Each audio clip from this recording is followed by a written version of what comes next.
Bueno, hermanos, vamos a hablar de algo que va a ocupar la mayor parte de nuestras vidas.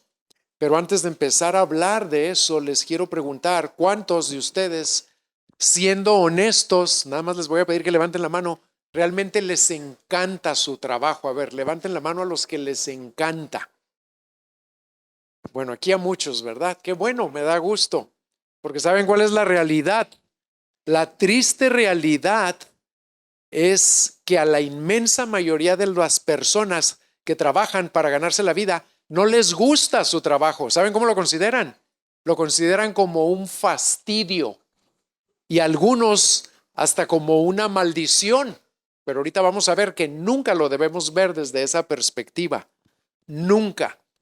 Y el hecho de que alguien aborrezca su trabajo y lo vea como un fastidio es una tragedia. ¿Saben por qué? Porque según los expertos, un trabajador va a dedicar el 63% de su vida a su trabajo, de su vida despierta, porque no cuentan las 8 horas que debemos dormir. Pero imagínense que una persona pase el 63% de su vida haciendo algo que aborrece, que no le gusta, que lo considera como un fastidio. Eso realmente es trágico. ¿Y saben para quién es aún más trágico? Para nosotros, para los creyentes. ¿Por qué? Porque el ver el trabajo desde esa perspectiva es totalmente contrario a los propósitos de Dios. Y espero que al salir de aquí, ustedes jamás lo vuelvan a ver como lo veían cuando entraron. Aún los que dicen que les encanta. Porque lo que vamos a compartir los va a animar aún más a amar su trabajo. Primero vamos a hablar de cómo desarrollar una perspectiva bíblica de nuestro trabajo, una perspectiva que esté centrada en el Evangelio, en Cristo. ¿Saben cuál es una de las principales razones por las que a tantas personas, incluyendo a los cristianos, no disfrutan su trabajo y no honran a Dios por medio de él? Porque lo ven desde una perspectiva humana, contraria a la Biblia. Y para corregir eso tenemos que cambiar nuestras maneras de pensar acerca de lo que es el trabajo. Tenemos que verlo como el Señor en su palabra nos dice que lo debemos de ver. Les voy a dar una definición, 2 definiciones y al final voy a cerrar con otra. Una definición muy básica de lo que es el trabajo es que el trabajo es cualquier conjunto de tareas que se hacen para alcanzar una meta. Esa es una definición muy sencilla y muy tradicional. Cualquier conjunto de tareas que las hacemos para alcanzar una meta. Pero una definición más bíblica sería esta: el trabajo es cualquier actividad que un creyente realiza delante de Dios para la gloria de Dios y para el beneficio de los demás. Cualquier actividad que un creyente realiza, ¿para qué? En primer lugar, para la gloria de Dios y en segundo lugar, para el beneficio de los demás. El primer error que debemos corregir es el de pensar que el trabajo es una consecuencia de la caída del hombre. Y se los voy a demostrar con la palabra de Dios que no es así. El trabajo, por si no lo sabían, es parte de un plan perfecto que Dios siempre ha tenido para nosotros. Vean cómo lo dice Génesis 2:15. Ayer hablamos un poco de esto desde la perspectiva de la caída y los efectos en la familia, pero ahora vamos a concentrarnos en el trabajo. En 2:15, vean lo que Dios le dijo a Adán. Le dijo: entonces el Señor tomó al hombre y lo puso en el huerto del Edén para que lo cultivara y lo cuidara. ¿Y eso sucedió antes o después de la caída? Eso es antes de la caída. ¿Y cómo era todo ahí cuando le da este mandato a Adán? Todo era perfecto y bueno. Entonces el trabajo es parte del plan y del diseño perfecto de Dios para nosotros que somos sus criaturas o su creación. ¿Y saben por qué Dios instituyó o estableció el trabajo para sus criaturas? Porque recuerden que portamos su imagen, estamos hechos a su semejanza. ¿Y qué quiere decir eso? Que en cierta medida debemos ser como Él. Y Dios es un Dios que trabaja. Él llevó a cabo toda la creación y sigue trabajando en nuestros días. ¿Y en qué trabaja en nuestros días? Ahorita lo vamos a ver. El trabajo de Dios siempre abarca tres aspectos: trabajo creador, trabajo sustentador y trabajo restaurador. Y no nada más lo hace a nivel espiritual, también lo hizo primero a nivel físico, ¿verdad? Entonces, fíjense cómo aquí en Génesis 2:15 el Señor establece el trabajo como parte de su plan y de su diseño perfecto para el hombre. Ahora vayan a Génesis 3:17. Ahí ya había caído Adán en pecado y Eva también. Y en el 3:17 Dios le dice a Adán: por cuanto has escuchado la voz de tu mujer y has comido del árbol del cual te ordené diciendo, no comerás de él, maldito serás. Y le sigue repitiendo ahí varias cosas, ¿verdad? Pero en el 3:23 el Señor Dios lo echó del huerto del Edén. ¿Y para qué? Para que labrara la tierra de la cual fue tomado. En el huerto, ¿qué tenía que hacer? Cuidarlo y cultivarlo, trabajar. Fuera del huerto, en la tierra que ahora estaba maldita, ¿qué tenía que hacer? Ahí está muy claro, para que trabajara y labrara la tierra. Entonces, que quede claro que el trabajo no es consecuencia de la caída, es parte del plan perfecto de Dios para nuestras vidas. Ese es el primer error que debemos evitar cometer. Y otro error que a menudo cometemos es pensar que nuestro trabajo, cuando es una ocupación entre comillas secular, está fuera del área espiritual de nuestras vidas y por consiguiente no es tan importante para Dios. Lo cierto, hermanos, es que para Dios no existe esa diferencia entre lo secular y lo sagrado, esa separación entre lo secular y lo espiritual.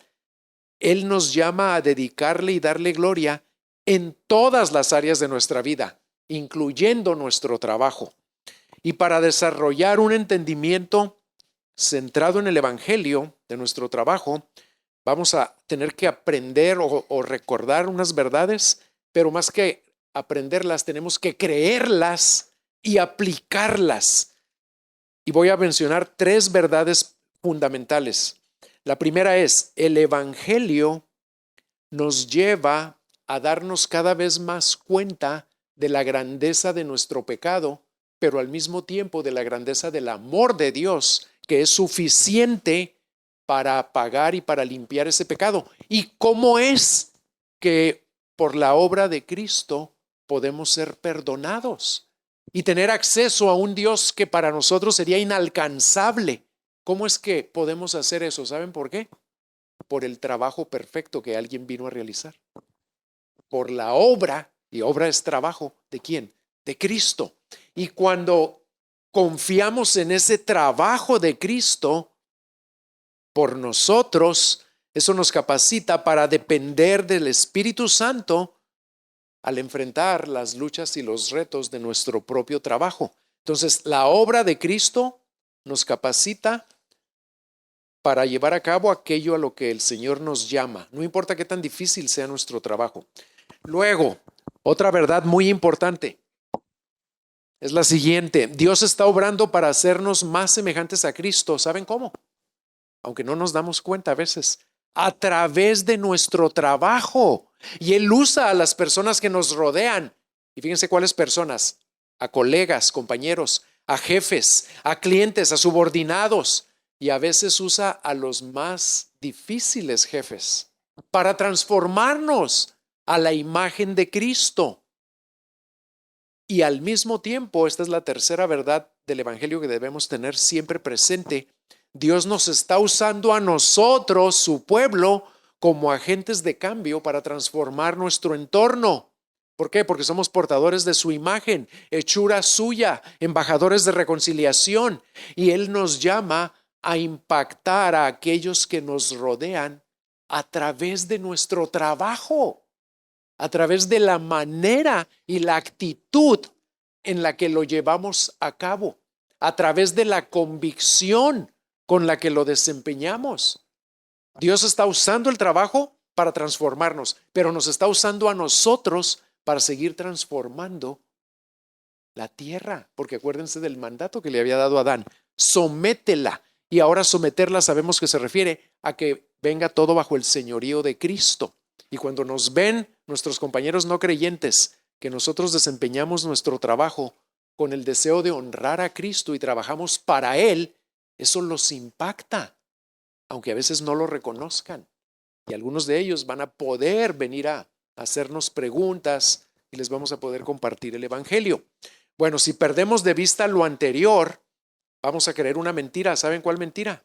Que nuestro trabajo es simplemente un conjunto de tareas, como ya dijimos, que tenemos que hacer y que a veces son estresantes, a veces aburridas, a veces demandantes y desconectadas de Dios. Nunca vuelvan a pensar eso. Su trabajo, aún el más, entre comillas, insignificante, porque no hay trabajo insignificante, nunca está desconectado de Dios. Lo que tú hagas, hasta cuando una madre le cambia sus pañales al hijo, cuando tiene que lavar ahí los trastos, cuando tiene que hacer cualquier cosa, por aparentemente no importante que sea, Dios la está usando esa cosa para transformarla a la semejanza de Cristo. Otros pueden llegar a pensar que el trabajo es lo que los define y les da valor o significancia como personas, pero eso también es una mentira, ahorita lo vamos a ver. Lo que Dios nos ofrece es una alternativa mucho mejor. Él nos da una perspectiva del trabajo centrada en el Evangelio, y ¿saben en qué consiste? En poner a Cristo y lo que Él llevó a cabo por nosotros en el centro de todo lo que nosotros hacemos. Y eso va a transformar la manera en la que vemos nuestro trabajo. Y en lugar de que lo veamos como un conjunto de tareas, ¿saben ahora cómo lo vamos a ver? Como una vocación. Y la palabra vocación quiere decir un llamamiento. Nuestro trabajo, aquí les voy a dar una definición muy hermosa que acabo de leer hace poco. Nuestro trabajo no es lo que hacemos para vivir, es lo que vivimos para hacer. Llamados por Dios a vivir haciendo eso. Eso es la manera en la que lo tenemos que ver desde una perspectiva centrada en Cristo. Nuestro trabajo es lo que Cristo nos llama a hacer para su gloria.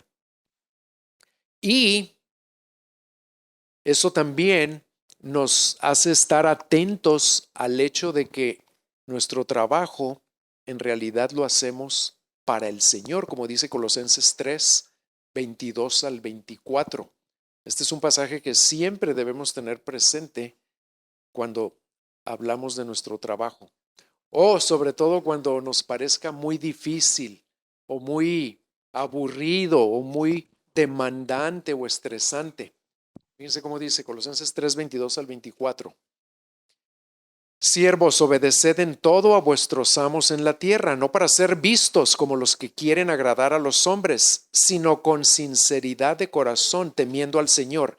Y luego viene lo más importante. Y todo lo que hagáis, todo, no sé qué hacen cada uno de ustedes, pero todo lo que hagáis, hacedlo de corazón como para el Señor y no para los hombres, sabiendo que del Señor recibiréis la recompensa de la herencia, porque es a Cristo el Señor a quien servís.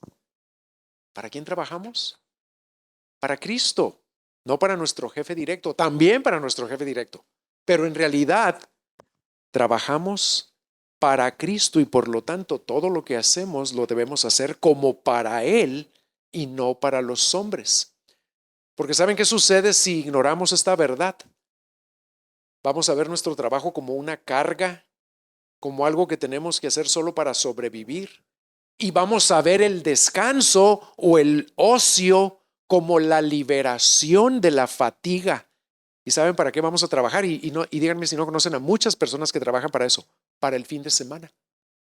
La gente trabaja, pero anhelando que termine el trabajo, en lugar de disfrutando el trabajo porque lo está usando el Señor para lograr propósitos eternos por medio de Él. Y eso también lo vamos a ver en un momento. Lo que necesitamos es no caer en los extremos de ver nuestro trabajo como lo que le da significado y propósito a nuestra vida, ni tampoco aborrecerlo y caer en una pereza que lo descuida porque no lo queremos hacer como Dios nos pide que lo hagamos. O algunos, al contrario, se apasionan tanto por el trabajo que descuidan otras prioridades que Dios quiere que tengan en sus vidas. Necesitamos aplicar nuestra fe al trabajo. Y al aplicar la fe, hasta la más sencilla tarea que realicemos por fe, ¿saben en qué se convierte? En un acto de adoración. Pónganse a pensar en eso. Lo que están haciendo en una computadora, si lo hacen por fe y como para el Señor, es un acto de adoración. Lo que sea que tú hagas, ayudar a alguien, escribir algo, corregir algo, arreglar, crear, cocinar, todo lo que hagas se puede volver un acto de adoración si lo vemos desde esta perspectiva. En otras palabras, Cristo transforma nuestro trabajo de ser algo que hacemos para alcanzar nuestras propias metas en algo mucho más glorioso. Y todo nuestro trabajo se convierte en trabajo del reino, realizado bajo el servicio de ¿quién? Pues bajo el servicio del Rey, para avanzar los propósitos de Él. Y eso le da un significado y una relevancia a la tarea más sencilla. Recuerden que Él preparó buenas obras para que nosotros camináramos en ellas y las vamos a llevar a cabo por fe. Como dice Efesios 2, porque por gracia sois salvos por medio de la fe, y esto no de vosotros, pues es don de Dios, no por obras, para que nadie se gloríe. Y luego, como dice el versículo 10, porque somos hechura suya, creados en Cristo Jesús, ¿para qué? Para buenas obras, las cuales Él preparó de antemano para que anduviéramos en ellas. Pero ¿saben cuál es el error? Pensamos que esas buenas obras solamente tienen que ver con el evangelismo o con las actividades de la iglesia, con las cosas espirituales. No, las buenas obras que Dios preparó para cada uno de nosotros, ¿saben con qué tienen que ver también? Tienen que ver con nuestro empleo, cualquier tipo de empleo que sea. Es parte del propósito que Dios tiene para irnos transformando. Lo anterior significa, y esto es bien importante, que a través de nuestro trabajo somos socios de Dios, colaboradores de Dios, al imitar su obra de creación, su obra de provisión o su obra de redención. Nuestra tendencia es minimizar la presencia de Dios en nuestro trabajo, pero la realidad que debemos tener siempre presente es que todo creyente está en sociedad con Dios mismo. El trabajo de todo creyente es una sociedad con Jesucristo, a través de la cual Dios trabaja. Escuchen qué frase tan hermosa: usando nuestros esfuerzos ordinarios para cumplir sus propósitos extraordinarios. Lo voy a repetir. A través de tu trabajo, hermano o hermana, no importa cuál sea, si tú lo haces como para el Señor, Él está obrando ahí. A través de tu trabajo, usando tus esfuerzos ordinarios para cumplir sus propósitos extraordinarios. Y en la medida en la que pongamos el Evangelio en el centro de nuestro trabajo, Dios nos va a usar para avanzar su reino y va a usar las luchas de nuestro trabajo para hacernos más semejantes a su Hijo. Bueno, ahora vamos a hablar de cómo reflejamos la imagen de Dios o el carácter de Dios ahí en nuestro trabajo. Cuando el Señor abre nuestros ojos y podemos ver estas verdades y ver nuestro trabajo desde esta perspectiva, vamos a empezar a ver no solo nuestro trabajo, sino todo lo que nos rodea con los lentes del Evangelio. Vamos a recordar nuestra adopción en la familia de Dios como hijos amados, y eso nos permite caminar en sociedad con Él. Y no es un accidente, escuchen esto, no es un accidente que Él nos haya colocado donde trabajamos actualmente.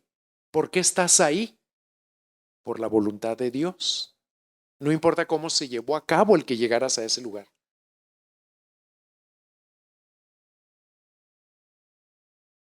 ¿Y para qué estás ahí? Porque por medio de nuestra presencia, porque portamos la imagen de Dios, vamos a reflejar el carácter de Dios a aquellos que nos rodean. La pregunta es, ¿lo estamos haciendo? Porque Casi nunca nos hacemos esta pregunta en relación a nuestro trabajo, pero se las tengo que hacer y me la tengo que hacer yo. Para mí es más fácil porque trabajo en la iglesia, pero para los que trabajan fuera de la iglesia, ¿se han preguntado esto? ¿Ven a Cristo en mí, mis compañeros?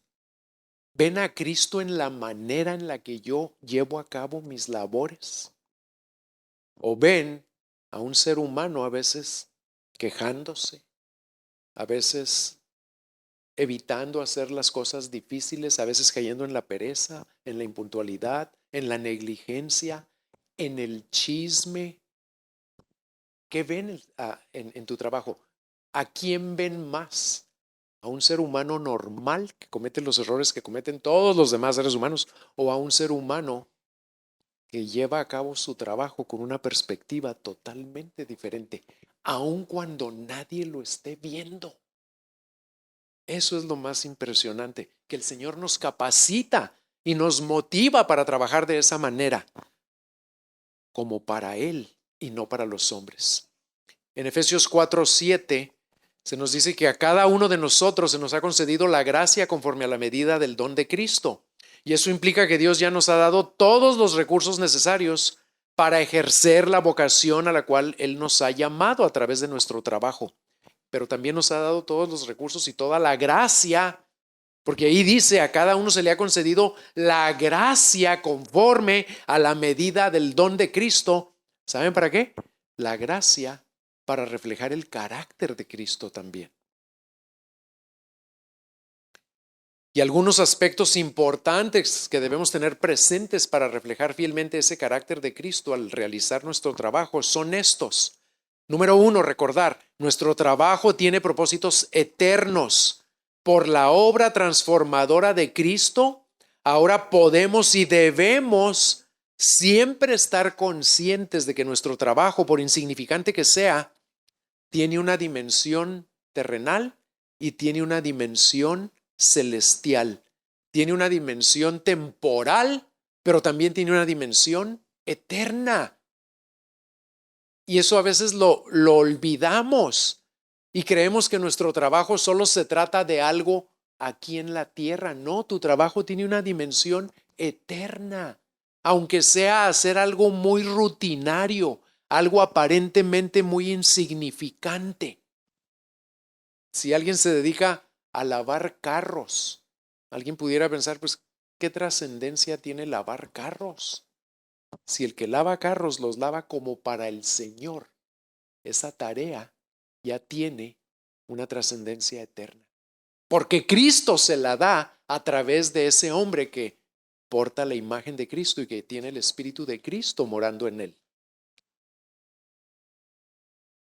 Y les voy a dar un ejemplo muy sencillo de algo que leí hace tiempo que nos ilustra esto, de que siempre debemos estar conscientes de que nuestro trabajo tiene una dimensión eterna, una dimensión espiritual, porque el Señor está siempre ahí con nosotros al realizar ese trabajo. Y Él está avanzando sus propósitos a través de algo tan insignificante como lavar un carro. Vean cómo se puede ilustrar esto.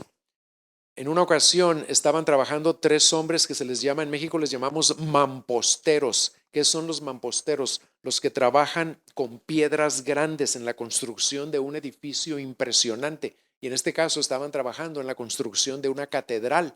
Y no sé si han visitado las catedrales de Europa. Son edificios que te dejan mudo en cuanto entras, mudo literalmente. ¿Y saben por qué las hicieron de esa magnitud, de esa dimensión? Los hicieron así para que cuando alguien entrara, aunque fuera un ateo, su primera reacción fuera el asombro ante la grandeza de aquel a quien se le dedicaba la catedral. Y eso sucede cuando entras a una catedral de las más magníficas. De inmediato haces esto. Volteas hacia lo alto. Por eso las hicieron así de altísimas, para voltear a lo alto y la idea es que conocieran y adoraran al Altísimo, ¿verdad? Bueno, estos hombres estaban trabajando en algo así y su trabajo era trabajar con las piedras, cortarlas e irlas colocando. Pasó un hombre y les pregunta a cada uno, ¿qué estás haciendo? Vean qué perspectiva tan diferente tenía cada uno. Y uno le dice, pues ¿qué no ves? Estoy cortando piedras. Bueno, le pregunta al segundo, ¿tú qué estás haciendo? Y el otro le dice, estoy levantando una pared. Ah, ya tenía una perspectiva un poquito diferente. Estaba levantando una pared, tenía una visión más amplia. Pero le pregunta al tercero, ¿tú qué estás haciendo? Y el tercero le dice, estoy construyendo una catedral para la gloria de Dios. Él tenía una perspectiva del trabajo centrada en el Evangelio. ¿Por qué? Porque lo estaba haciendo como para el Señor y no para los hombres. ¿Y cómo responderías tú si alguien te preguntara, ¿qué haces en tu trabajo? ¿Responderías simplemente desde una perspectiva terrenal o desde una perspectiva eterna? Otro punto muy importante que debemos tener siempre presente es que nuestro trabajo se debe hacer, como lo acabo de decir, para honrar al Señor. No nada más recordar que tiene implicaciones eternas, sino que se debe hacer para, como dijo el Mampostero el tercero, para la honra o para la gloria de Cristo. ¿Por qué? Pues porque portamos su imagen y nuestro trabajo debe fluir del trabajo que Él ya hizo por nosotros. Si no fuera por la obra que Él llevó a cabo, nosotros nunca pudiéramos vivir o trabajar de acuerdo a lo que acabamos de leer en Colosenses 3. No se trata de trabajar para impresionar al jefe. Como hijos de Dios, queremos honrar a el padre de nuestra nueva familia y traerle gloria a su nombre. Así como aquí nunca queremos que nuestro apellido sea manchado, pues menos ahora que le pertenecemos al Padre eterno, al Padre celestial. No solo deseamos hacer un excelente trabajo, sino que además queremos realizarlo con actitudes que reflejen fielmente el carácter de nuestro Señor y de nuestro Padre. ¿Con cuáles actitudes vamos a reflejar su carácter? Con humildad, con contentamiento, con paciencia, con benignidad, con disposición a sacrificar, a servir, porque nuestra prioridad es dar gloria, no recibirla.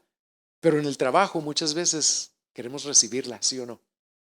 Y por eso queremos trabajar duro para impresionar al que nos puede ayudar o felicitar o promover o premiar. Otro aspecto que debemos tener siempre presente: nuestro trabajo es realizado no con nuestro propio poder, porque yo no puedo trabajar de esta manera todos los días. Aun cuando trabajo en la obra de Cristo, no puedo trabajar con esta actitud si no es por el poder del Espíritu Santo. Todos vamos a enfrentar situaciones en las que con nuestras propias fuerzas no vamos a ser capaces de llevar el trabajo a cabo. ¿Por qué? Pues porque hay luchas, hay problemas, hay accidentes, hay enfermedades, hay incluso muerte a veces en compañeros de trabajo o en nuestra familia. Y solo por el poder que Dios nos concede a través de su Espíritu vamos a poder realizar el trabajo como Él nos pide que lo hagamos. La Escritura nos enseña que esas ocasiones cuando el trabajo se pone muy difícil son las ocasiones en las que Dios despliega su poder por medio de nosotros. Si Dios te llamó a algo, ¿sabes qué implica esto? Que si Dios te llamó a algo, no importa qué tan difícil sea, lo vas a poder hacer. Aun cuando hay momentos en los que no tienes idea cómo lo vas a hacer. Porque si Dios te llamó, su Espíritu te va a capacitar para hacerlo. Entonces a veces es bueno no saber cómo lo voy a terminar. Porque ¿a qué nos lleva eso? A clamar, a suplicar. Eso nos coloca en la actitud en la que su gracia abunda. Porque ¿para quiénes es para quienes abunda su gracia? Para los humildes. Y cuando somos humildes y decimos, Señor, necesito tu ayuda para hacer esto, no lo puedo hacer por mí mismo. Entonces ahí clamamos con humildad y el Señor concede gracia a los humildes, pero resiste a los que están pensando, No, Señor, yo me encargo, yo puedo hacer esto, yo no voy a batallar y lo voy a hacer muy bien, porque yo soy muy bueno para esto. Cuando nos creemos buenos, no le pedimos ayuda al Señor, ¿se han fijado? Pero la verdad es que si no fuera por su gracia, no podríamos hacer nada, nada. Vamos a tener luchas, vamos a tener pruebas en nuestro trabajo. Tal vez hasta llegamos a enfrentar peligros o presiones que nos parecen imposibles de soportar. Una pregunta rápida aquí. Y vamos a hablar de su trabajo actual, no de trabajos pasados. ¿Les ha pasado por la mente algunas veces el deseo de renunciar? Porque se cansan cuando, y sobre todo cuando son víctimas de una injusticia en su trabajo, cuando los acusan falsamente, cuando le dan el crédito por algo que ustedes hicieron a alguien más y a ustedes los pasan por alto. ¿Cómo se siente? Acuérdense que nuestro galardón no va a venir de que el jefe nos vea. Nuestro galardón viene de aquel que sí ve todo lo que hacemos. ¿Y saben qué dice la palabra? Que nuestro trabajo nunca es en vano si lo hacemos para quién. Para la gloria de Dios. Entonces, no se desesperen. El Espíritu Santo está ahí con ustedes para ayudarles, no nada más a hacer su trabajo bien. ¿Saben para qué necesitamos más al Espíritu Santo que para hacer nuestro trabajo bien? Para soportar las injusticias. Con la boca callada. Y con un corazón no lleno de rencor hacia el jefe o hacia un compañero. Con un corazón, como nos decía Mateo ahorita, quebrantado y con compasión hacia los demás. Y por ser portadores de la imagen de Dios, somos llamados a reflejar ese carácter en toda circunstancia. Y en lugar de usar nuestro trabajo para ganarnos el favor de Dios o para satisfacer nuestros deseos egoístas, el Evangelio nos libera para reflejar a nuestro Señor en la obra que Él sigue llevando a cabo. Y esto es bien interesante notarlo. Todo trabajo que Dios hace tiene que ver con crear, con sustentar lo que ha creado, que es proveer para esas criaturas, y con restaurar lo que se ha quebrantado en aquello que fue creado. Porque para eso somos muy buenos, para quebrantar, ¿verdad? Para arruinar. Pero el Señor trabaja en restaurar. Trabajó en crear y luego no abandona esa creación. Su providencia es que Él está siempre cuidando aquello que creó, cuidándolo y sustentándolo. Y trabaja en restaurar lo que necesita ser restaurado. Bueno, pónganse a pensar, su trabajo, y yo no sé en qué trabajan, pero les aseguro que el trabajo de todos nosotros tiene que ver con crear, con sustentar o con restaurar.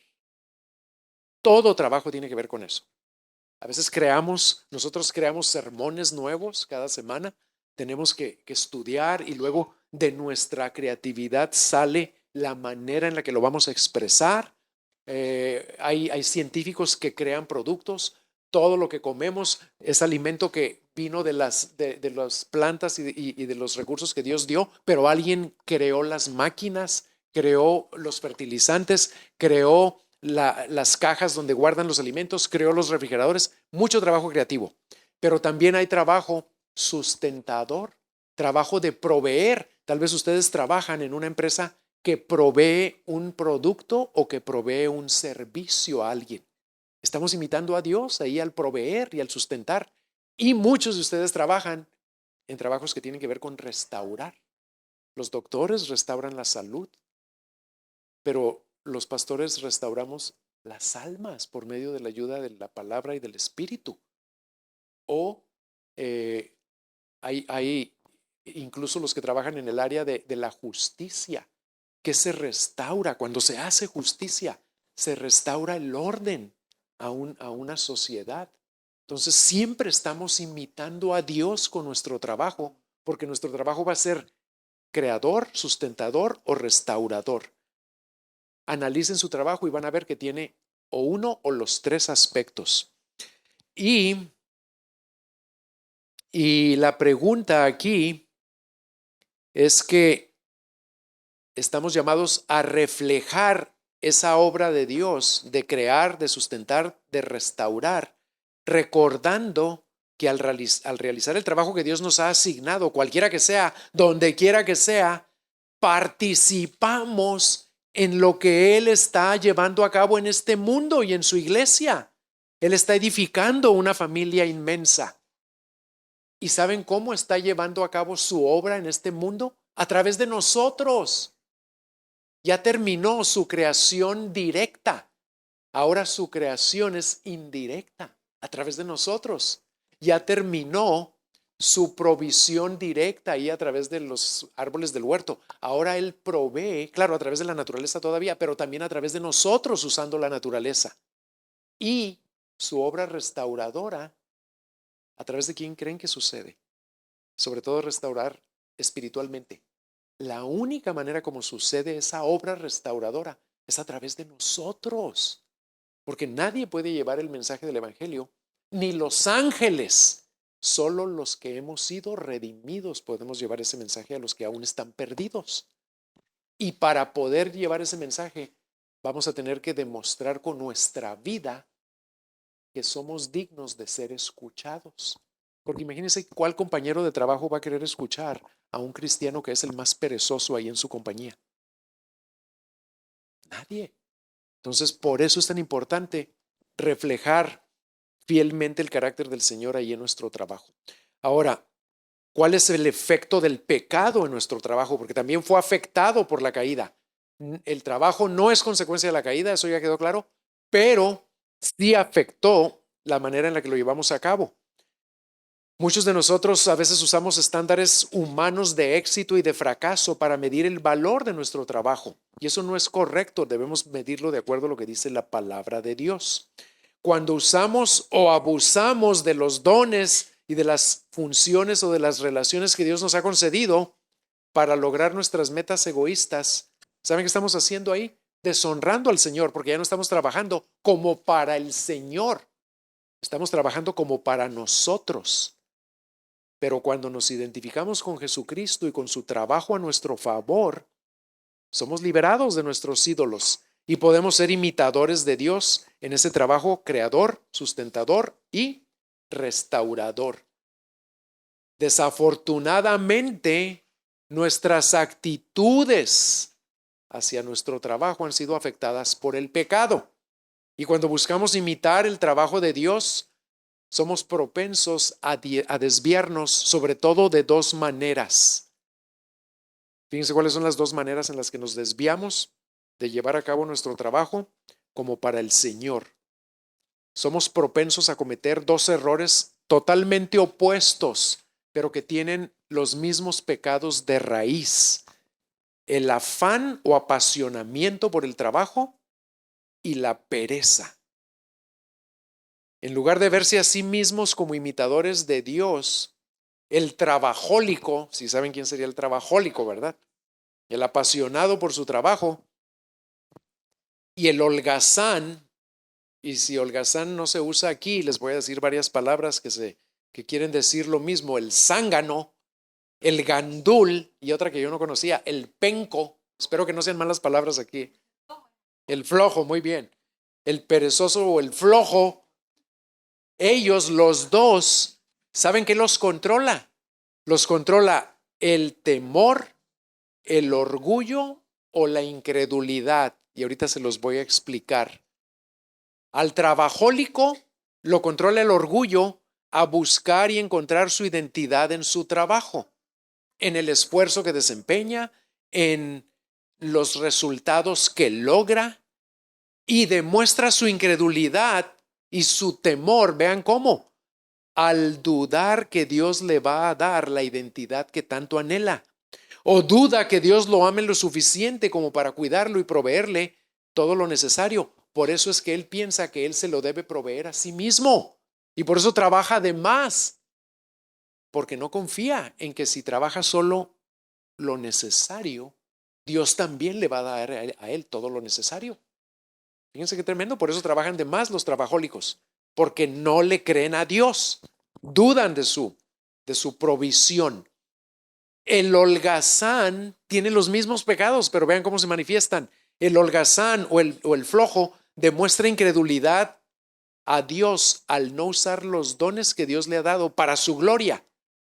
O puede estar controlado por temor al fracaso, a tal grado que le da miedo asumir una responsabilidad formal. O tal vez es el orgullo el que lo lleva a pensar que no le debe nada a Dios ni a nadie. ¿Y saben cuál es su prioridad? La comodidad. Trabaja lo mínimo necesario.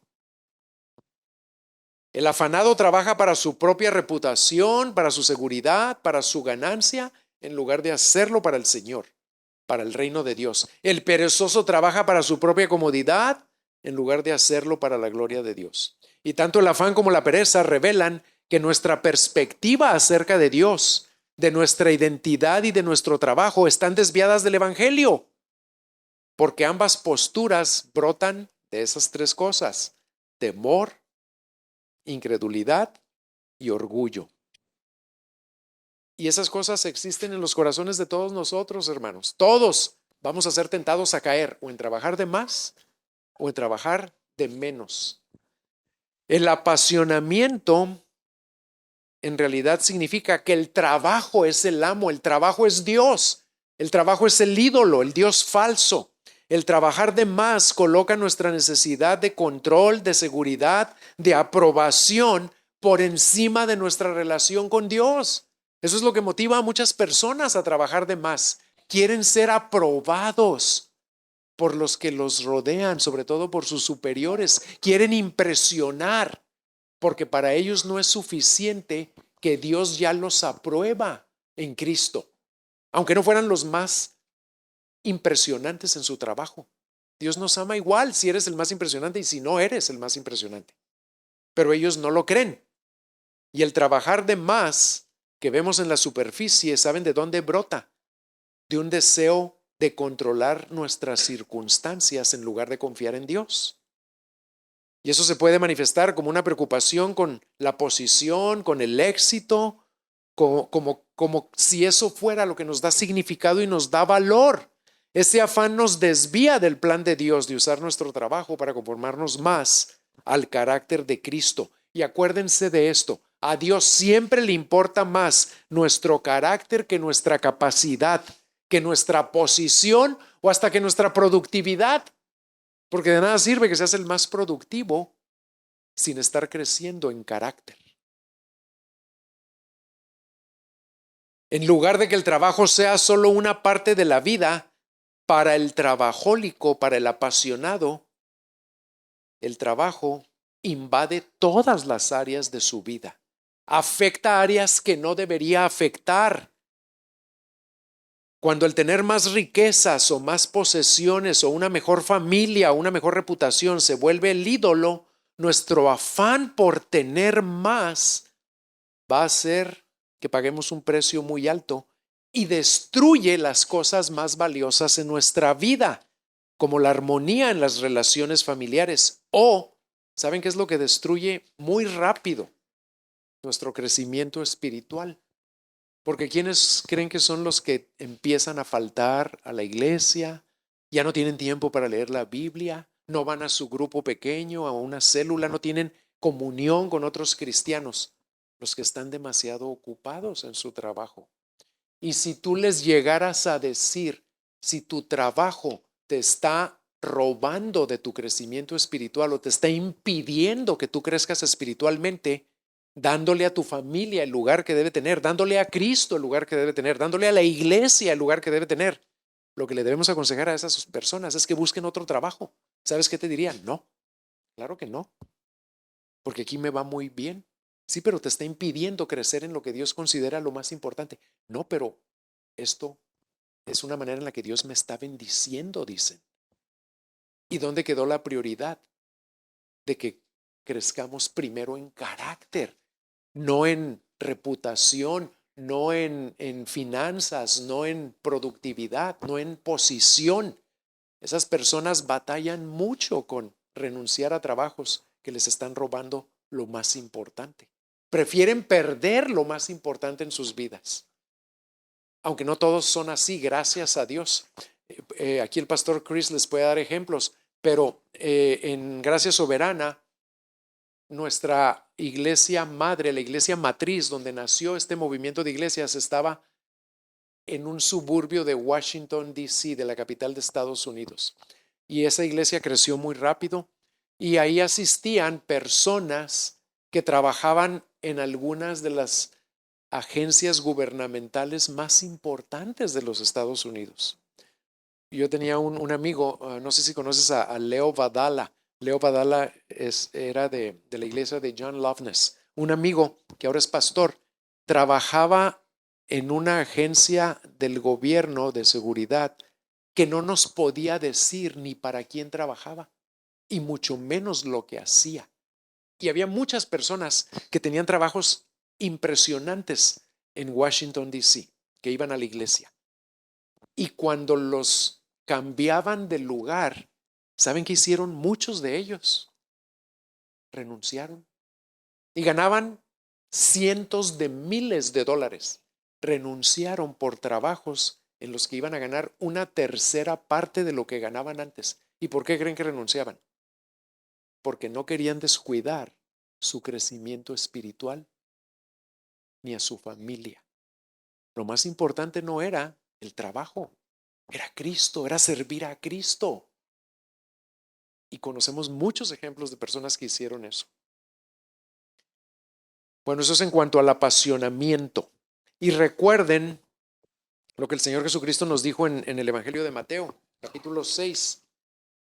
No se afanen por lo que van a comer, no se afanen por lo que van a vestir. Los hombres a lo mejor nos afanamos más por lo que vamos a comer, pero las mujeres se afanan más por lo que van a vestir. No se afanen por esas cosas. No se afanen por lo que van a beber. Y luego Dios nos da ejemplos bien hermosos. Vean a las aves de los cielos. Las aves no guardan, pero nunca van a ver a un ave morir de hambre. ¿Saben de qué se mueren las aves? Allá en mi tierra se mueren de frío a veces porque allá caen heladas muy duras y los pajaritos se pueden morir de frío. Pero de hambre no se mueren nunca porque el Señor es fiel a su promesa. ¿Y qué dice? Que Él las alimenta. Y si a las flores del campo, que dice que se mueren muy rápido, allá también tenemos flores en el desierto, pero a veces las flores salen y ¿saben en cuántos días se mueren? En 2 días. El sol se las come y el Señor las viste de una manera preciosa. ¿Por qué nos afanamos nosotros? ¿Y qué nos dice el Señor? Buscad primeramente el reino de Dios y su justicia. Pero dice algo muy importante ahí, dice, antes de que ustedes me pidan, yo ya sé lo que necesitan. Pero hay que pedirle también, porque nos dice en Filipenses 4 del 6 al 7. No se afanen, ahí lo repite. Lo que dijo en Mateo lo repite Pablo en Filipenses. Por nada estéis afanosos. Y luego dice, si no sean conocidas sus peticiones. Sí hay que hacerle nuestras peticiones, pero ¿cómo? Con súplica, con oración y con acción de gracias. Y luego el Señor va a darnos esa paz que sobrepasa nuestro entendimiento. Entonces eso es para el afanado. No hay que afanarnos, no hay que apasionarnos por el trabajo. Y en cuanto a la pereza, tenemos que recordar esto. Fíjense, el perezoso ve el trabajo como una maldición, como una mortificación que hay que evitar. Detrás de esa perspectiva, por lo general, está el temor o la incredulidad en cuanto a la disposición de Dios de ayudarlo. Muchos perezosos no se atreven a trabajar más porque tienen miedo a fracasar si lo intentan y no confían que el Señor los va a ayudar a enfrentar cualquier tarea difícil. ¿Y qué prefieren esas personas? No intentarlo. No intentarlo para no fracasar. Y otros hasta llegan a pensar que ellos no deberían trabajar tan duro. Por eso tenemos la advertencia y me encanta lo práctica que es la palabra de Dios. Y Pablo cómo recorría las iglesias del Imperio Romano y se encontraba con todo tipo de personas. Ya había perezosos en aquellos tiempos también. ¿Y saben qué les dijo a los de Tesalónica? Si alguno no quiere trabajar, que no coma. Pero escuchen bien, no es el que no trabaja, es el que no quiere trabajar. Porque algunos no trabajan, pero no porque no quieran. No trabajan porque no encuentran trabajo. Y su trabajo es buscar trabajo, y eso sí deben comer. Pero el que no quiere trabajar, dice la palabra, que no coma, y el hambre lo va a mover a dejar de ser perezoso. Nosotros tenemos una escuela cristiana en nuestra iglesia. Tenemos nivel de preescolar y luego primaria y secundaria. No sé aquí cómo le llaman ustedes. Es lo mismo, bueno. Y yo daba clases en secundaria y tenía ahí unos perezosos que no hacían la tarea, ¿verdad? Y yo citaba a las mamás y yo les decía a las mamás, ¿sabe cómo puede hacer que trabaje este perezoso? No le dé cena. ¿Y saben qué me decían las mamás?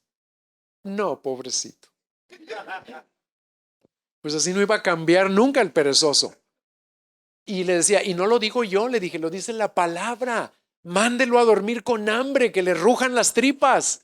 Y le aseguro que al día siguiente va a hacer la tarea. Pero las mamás no se atreven a hacerlo.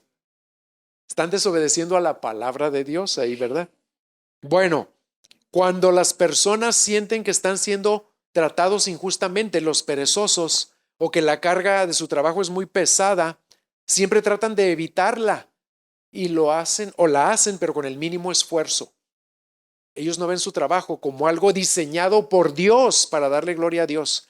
Prefieren servirse a ellos mismos con comodidad en lugar de trabajar duro. Los que luchan con la pereza pierden de vista la verdad de que tanto el trabajo como el descanso se deben hacer, como dijimos, como para el Señor. El trabajo y el descanso como para el Señor, porque ¿qué dice Colosenses? Y todo lo que hagáis, y todo incluye el descanso. ¿Cómo se debe hacer? Como para el Señor. Pero los perezosos lo pierden de vista. Y de este lado del cielo, siempre vamos a experimentar tensión ante las múltiples prioridades que compiten por nuestro tiempo. Siempre nos vamos a preguntar, ¿cuándo ya es suficiente lo que he trabajado? Y hay que crecer en sabiduría con la palabra de Dios o pedir consejo a personas más sabias. ¿Cuándo no es suficiente? ¿Saben qué dicen los expertos? Los expertos siempre nos están hablando, hay que encontrar un equilibrio entre el trabajo y la familia. Pero la Biblia no nos habla de ese equilibrio. La Biblia, la meta para la Biblia, para el Señor, no es encontrarlo, sino mantener nuestra vida y nuestro trabajo siempre centrados en el Señor. Y el Señor nos lleva al equilibrio, no los expertos. Debemos confiar que el Espíritu Santo nos va a guiar en toda etapa y en toda circunstancia de nuestra vida. Me encanta leer los evangelios porque vemos cómo el Señor todo lo hizo de una manera perfecta. Todo. ¿Saben qué hizo en ocasiones con los apóstoles, con los discípulos? Porque el Señor, imagínense cómo lo abrumaban las multitudes, lo rodeaban, no lo dejaban en paz. Todo el mundo quería un milagro, ¿verdad? Y me imagino cómo responderíamos nosotros si supiéramos que aquí en Santa Cruz anda un hombre que con solo tocarle el manto, las personas sanan de todo. Imagínense cómo respondían las multitudes. Por eso vemos que lo seguían y lo abrumaban y lo cansaban, y los discípulos de ahí tratando de quitarle a la gente. ¿Saben cómo respondía el Señor a veces? Y ahí vemos lo bondadoso y lo amoroso que es con nosotros, porque Él conoce nuestra condición y se acuerda que somos polvo. Y a veces a los discípulos les decía, vámonos a un lugar para que descansen. Se los llevaba a descansar en su misericordia por ellos, en su compasión, en su cuidado de ellos. ¿Qué necesitan ahora? Descansar. Y se los llevaba a descansar. Él nunca se afanó porque no sanó a todos los leprosos. ¿Por qué no se afanó? Porque Él vino a hacer la voluntad del Padre y sanó a los que el Padre lo guió a sanar. Porque su misión no era sanarlos a todos, era sanar a algunos. Nunca echó fuera a todos los endemoniados, todos los demonios de los endemoniados en Israel, porque no era su misión. Su misión era echar fuera a los que el Espíritu lo guió a echar fuera. ¿Y cómo terminó su misión aquí? ¿Cómo dice? Padre, la obra que me diste que hiciera, la he terminado. A pesar de que no sanó a todos. ¿Por qué? Porque no era el propósito. Entonces, así debemos terminar nosotros nuestra obra. No importa a qué se dedican ustedes. Nada más pídanle al Espíritu Santo que los guíe y tenemos que aprender a decir que no a algunas cosas, aunque las disfrutemos. Para nosotros eso es difícil como pastores. Pregúntenle aquí mis hermanos, a Osmar, a Jorge, a Chris. Es difícil decirle no a una oveja que dice que nos necesita mucho. Pero a veces lo tenemos que hacer. Y no porque no la queramos servir, sino porque tenemos otras prioridades que no podemos descuidar tampoco. Y las ovejas tienen que entender que sí las vamos a servir y para eso nos llamó el Señor. Pero hay un tiempo para todo, como dice Eclesiastés. No es cuando ellas quieren, es cuando es la voluntad de Dios que se lleve a cabo todo eso. Y eso lo vamos aprendiendo a medida que cultivamos nuestra comunión con el Espíritu Santo. Y los animo a que cultiven su comunión con el Espíritu Santo. No nada más hablen con el Padre y hablen con el Hijo, hablen con el Espíritu Santo. Es la persona más olvidada de la Trinidad. Muchas personas no tienen esa comunión con Él. Y si leen el libro de los Hechos, ¿quién creen que es el que más se menciona en el libro de los Hechos? No es Jesucristo. Es el Espíritu Santo, porque el Espíritu Santo siempre lleva a las personas a Jesucristo. Pero Él es el que vive en nosotros y el Señor nos dijo, yo me voy a ir, pero les voy a mandar a otro como yo, igual que yo. ¿Y quién es ese otro? El Espíritu Santo, y Él es el que nos va a guiar en nuestro trabajo a ponerle esos límites también. Bueno, ya voy a terminar. Para ayudarnos a detectar y a resistir cualquier pereza en nuestra vida, les voy a leer lo que dice Proverbios 26, 13 al 16 para que veamos las características del perezoso y con esto termino. Y pregúntense si habrá alguna de estas características en sus vidas, sobre todo en su trabajo, porque a veces somos perezosos en un área y en otra no. Fíjense, dice, el perezoso dice, hay un león en el camino, hay un león en medio de la plaza. Como la puerta gira sobre sus goznes, así da vueltas el perezoso en su cama. El perezoso mete la mano en el plato, pero se fatiga de llevársela a la boca. El perezoso es más sabio ante sus propios ojos que 7 que sepan aconsejar o que dar una respuesta discreta. ¿Cuáles son las 4 características del perezoso? Primero, el perezoso miente e inventa excusas. Por eso dice, hay un león. ¿Por qué no fuiste a trabajar hoy? Pues porque hay un león. En aquellos días sí le creían a un perezoso si decía eso. ¿Saben por qué? Porque había leones en todos los campos. Pero ahorita si ustedes le dicen a su hijo, vete a la escuela, y si su hijo les dijera, no mamá, hay un león ahí en la calle, le das un sope, ¿verdad? Y váyase a la escuela. Pero ¿qué inventa? Inventa otras excusas, porque esa es la primera característica del perezoso. Inventa excusas para no trabajar. La segunda, ¿cuál es? El perezoso no toma iniciativa, no avanza. Por eso dice que es como una puerta que gira. ¿A dónde va una puerta? A ninguna parte. Siempre está ahí. El perezoso no avanza en las cosas nunca. Y peor aún, el perezoso no termina su trabajo. Por eso mete su mano en el plato y se cansa de llevarla a la boca. Siempre me acuerdo con eso me acuerdo de un amigo mío que me decía, ay, a mí me encanta la sandía, pero me da flojera partirla. Y le dije, qué bueno que me dices. ¿Por qué? ¿Por qué? Porque pensaba que yo le iba a decir, porque yo te la parto. No, le dije, porque nunca te voy a compartir sandía. Porque eres un perezoso, ¿verdad? No lo ayudaría si yo se la parto. Y luego, número 4, el perezoso es un orgulloso. Por eso dice que él siente que sabe más que 7 que puedan dar una respuesta sabia.